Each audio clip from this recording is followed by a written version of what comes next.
guys, magtitimpla ako ng lemon. Timplahan ko yung anak ko ng lemon kasi inuubo. Lalo na pag sa ating gabi, inuubo siya. Iba-iba na naman kasi yung panahon ngayon, kaya umaatake na naman yung ubo. Kaya ito yung tinitimpla ko para mawala-wala ng konti yung ubo niya. Ito yung ginagawa ko pag may ubo siya. Tinitimpla ko.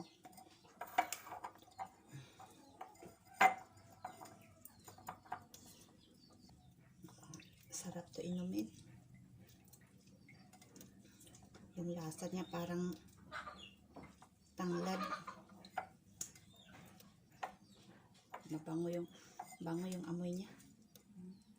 Piniga ko lang. Sinala ko para di makakalo yung buto niya. Dami kasing buto.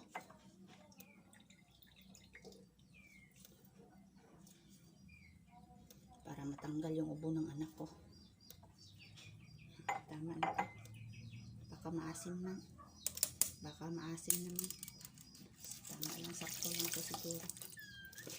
Yan ko ng asukal lang ilagay ko.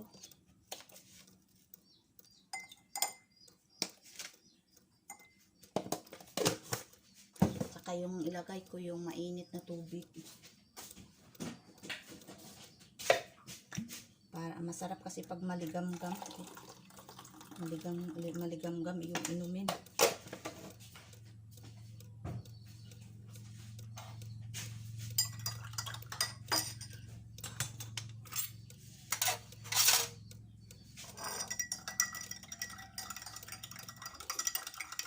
Ayan na, inumin mo na yan. Ubusin mo para matanggal yung ubo mo. Sarap, no? Ubos gid. Oo.